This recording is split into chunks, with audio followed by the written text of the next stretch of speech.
చిన్నశంకరంపేట మండలం గవ్వలపల్లి గ్రామంలో స్థానిక హిమవత్ పెట్రోల్ బంకులో ట్రాక్టర్లో డీజిల్ కు బదులు పెట్రోల్ పోయడం జరిగింది. దీంతో బాధితుడు వెంకట్రావుపల్లి గ్రామానికి చెందిన రాజు గొడవకు దిగాడు. విషయం తెలుసుకున్న పోలీసులు సంఘటన స్థలానికి చేరుకుని బాధిత ట్రాక్టర్ యజమాని రాజును సముదాయించి పంపు యాజమాన్యం ట్రాక్టర్ను బాగు చేయిస్తామని మెకానిక్ వద్దకు పంపించారు. ఈ పంపులో తరచూ ఇలాంటి సంఘటనలు జరుగుతున్నా సంబంధిత అధికారులు పట్టించుకోకపోవడంతో పంపులో పనిచేస్తున్న సిబ్బంది యాజమాన్యం నిర్లక్ష్యం కొట్టుకొచ్చినట్టు కనిపిస్తోంది. బాధితుడు సంబంధిత ట్రాక్టర్ యజమాని రాజు మాట్లాడుతూ గవ్వలపల్లి చౌరస్తాలో ఉన్నటువంటి హెచ్పీ పెట్రోల్ పంపులో తరచూ ఇలాంటి సంఘటనలు జరుగుతున్నా సంబంధిత అధికారులు పట్టించుకోవడం లేదని, అధికారుల నిర్లక్ష్యంతో పాటు పంపు యాజమాన్యం పంపు సిబ్బంది కూడా నిర్లక్ష్యంగా వ్యవహరిస్తున్నారని, దీంతో ట్రాక్టర్ యజమానులు చాలా ఇబ్బందులకు గురవుతున్నారని, పంపు యాజమాన్యంపై చర్యలు తీసుకుని రైతులకు న్యాయం చేయాలని డిమాండ్ చేశారు.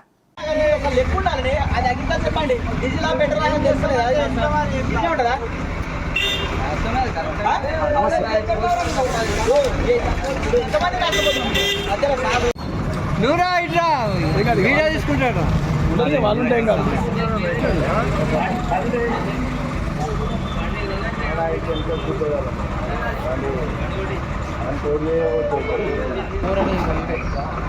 వాళ్ళు రోజర్ ఉండే ఫస్ట్ స్టార్టింగ్ మొదలు దాని వెనకాలనే మా ఇంజన్ ఉంది అంతే. అదే డీజిల్ దీంట్లో వస్తే ఒడిసే బైకులు కూడా లేవు, ఒక్క బైక్ కూడా లేదు. రోజర్ బండి ట్రాక్టర్ ఆ రోజర్ పోగానే దాని తర్వాత మాదే ఉన్నది ట్రాక్టర్, ఒక్క బైక్ కూడా లేదు.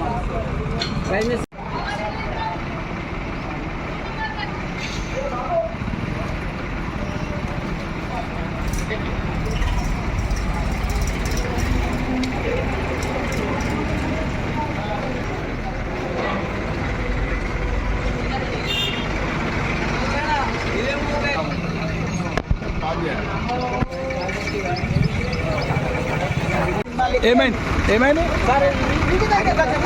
పెట్రోల్ అయితే డీజిల్ కొట్టేది, డీజిల్ బదులు పెట్రోల్ కొట్టేది. ఏమంటుండు మరి ఏమంటుండు ఏమంటలేరు, చూపిస్తామంటారు, చేపిస్తామంటారు. ఏం చేస్తుంటారు మొత్తం అది అట్లా బండి మొత్తం క్యాంటర్ మొత్తం డీజిల్ లేకుండా ఆఫ్లీవర్ మీద కొట్టుకుంటా తీసుకొచ్చినాం. దాన్ని సెల్ఫ్ లేదు, అడ్నే ఆపేసినాము. అడ్నే ఆపేస్తుంటే ఇక మేము 1000 రూపాయలు డీజిల్ కొట్టమన్నాం సార్. 1000 రూపాయలు అంటే 950 రూపాయలు డీజిల్ కొట్టిరు సార్. అది 960 రూపాయలు డీజిల్ కొట్టిరు. పెట్రోల్ కొట్టి పాడేసి డీజిల్ అని చెప్పేసి పెట్రోల్ కొట్టిరు. మళ్ళా మధ్యలో తీసుకోపోదామని చెప్పేసి మేము అనుకుంటుంటే డైరెక్ట్ ఆపే అని చెప్పేసి వాళ్ళే ఆపేసి మళ్ళీ మేము డీజిల్ వచ్చి అడుగుతాము. పెట్రోల్ పోయిందని చెప్పేసి పెట్రోల్ కొట్టామని చెప్పేసి వాళ్ళే అన్నారు. ఇంత పెద్ద ఇష్యూ చేసి పాడేస్తుంటారు. వాళ్ళకు ఇంత ఏం స్తోమత ఉన్నది, వాళ్ళు ఏం చేస్తున్నారు అసలు? ఇంత నిర్లక్ష్యమా? ఇంతకుముందు డీజిల్ బండి తెలుసలేదా, పెట్రోల్ బండి అది మన టూ వీలరా? డీజిల్ బండి తెలుసలేదా, పెట్రోల్ బండి తెలుసలేదా? ఇంత నిర్లక్ష్యంతో ఉంటే ఎట్లా? దీన్ని వాళ్ళు పట్టించుకుంటారు లేదా? ఇంతకు ముందు 2 బండ్లు కూడా ఇట్నే మైనస్ అయిపోయినాయి, మొత్తం ఇంజన్ ఫెయిల్ అయిపోయినాయి.